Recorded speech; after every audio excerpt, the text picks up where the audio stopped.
जोहार रौरे मन देखा था स्वदेशवानी मोहे को सुष्मिता टप्पो शुरू करे से पहले तनिक जानकारी कि कैसे खरसावा ओडिशा में होई रहलक जालियांवाला बाग हत्याकांड आजादी कर बाद और एखन तक कोई खुलासा नहीं होए है। आवा देखब का होय रहे और काहे इकर नाम अमृतसर जालियांवाला बाग हत्याकांड कर बाद इकर नाम भी खरसावा जालियांवाला बाग होलक।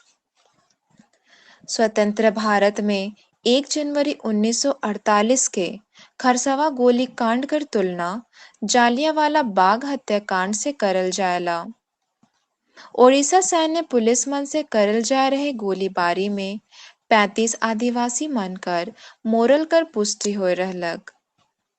मगर पीके देव कर पुस्तक म्यांमार ऑफ बाइगोर एरा में 2000 से बगरा आदिवासी मन कर मोरल जाकर चर्चा आहे।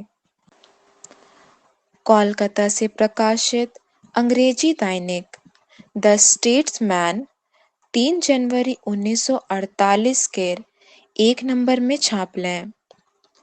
35 आदिवासी किल्ड इन खारसावा मगर एखन तक ई गोलीकांड कर के निश्चित कागजात मौजूद न थे। ई गोलीकांड के जांच ले ट्रिब्यूनल कर गठन कर रहे मगर आज तक उकर रिपोर्ट कहा के को कोई अता पता न खे। हर बरस 1 जनवरी के शहीद सभा कर आयोजन होएला और शहीद मन के श्रद्धांजलि देवल जायला। खरसावा गोलीकांड कर वजह संगठित बिहार में खरसावा आदिवासी बहुल्य क्षेत्र रहलक जे ओ बेरा एक रियासत हुवत रहे। ओ बेरा देश कर सरदार वल्लभ भाई पटेल देसी रियासत मन के मिलाई के संघात्मक भारत कर हिस्सा बनाए के लिए इस सब रियासत मन के 3 वर्ग ए, बी और सी में बांट देलक।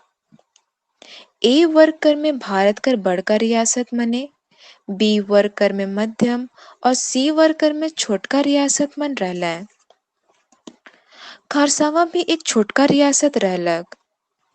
ई इलाका मन में ओड़िया भाषा आदमी मन कर गिनती के देख के केंद्र कर दबाव में मयूरभंज रियासत कर साथे साथे सरायकेला और खरसावा रियासत कर ओडिशा में विलय कर समझौता हो रहलक। मगर खरसावा सरायकेला कर आदिवासी मन नहीं चाहत रहे कि सरायकेला और खरसावा कर ओडिशा में विलय हो।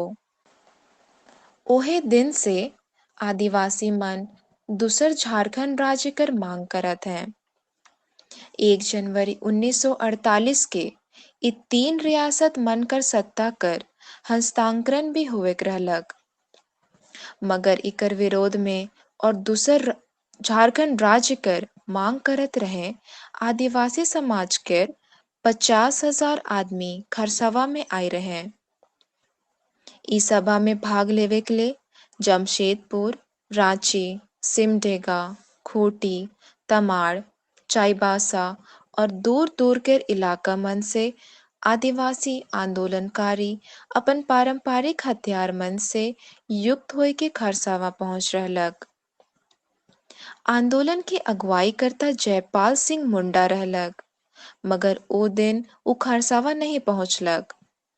दूसर बटे ओडिशा सरकार केयो हाल में खरसावा में 1 जनवरी की सभा नहीं हुए देवेक चाहत रहे और खरसावा हाट ओ दिना ओडिशा सैन्य पुलिस कर छावनी बनाई देलक। हुआ केयो अगुवाई करे वाला नहीं रहे सेहेले भीड़ का सबर जवाब देवत रहे। से बेरा अचानक ओडिशा सैन्य पुलिस मन भीड़ में अंधाधुंध गोली चला ले। जयपाल सिंह मुंडा कर तत्कालीन भाषण। जयपाल सिंह मुंडा सभा में खरसावा नरसंहार के आजाद भारत कर जालियांवाला बाग करार दिले। उकर भाषण के 72 साल बाद भी सुन के रोंटा खड़ा हो जायला।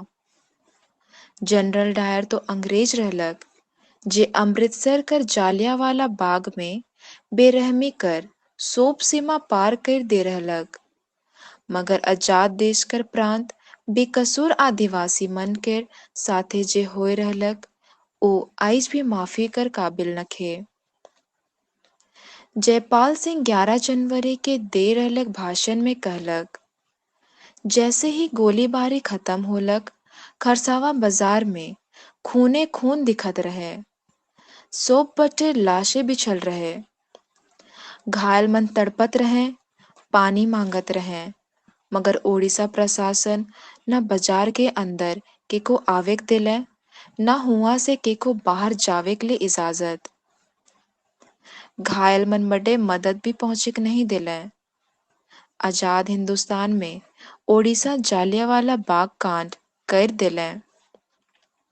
यह नहीं, नृशंसता कर सोप सीमा पार करते सांझ होवे थी लाश मन के ठिकाना लगा शुरू कर दिले।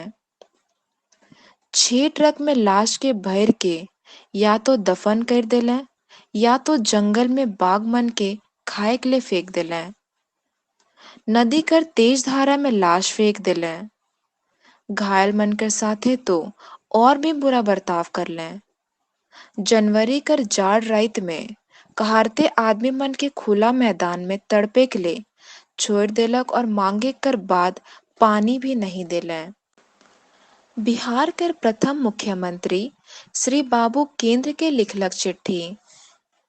बिहार में ओ बेरा श्री कृष्ण सिंह मुख्यमंत्री रहलक। देश कर बड़का नेता मन में शुमार श्री बाबू ओडिशा सरकार से करल गेलक ई निर्दयी कार्रवाई ले गृह मंत्री पटेल के चिट्ठी लिख के दखल कर मांग कर रहे।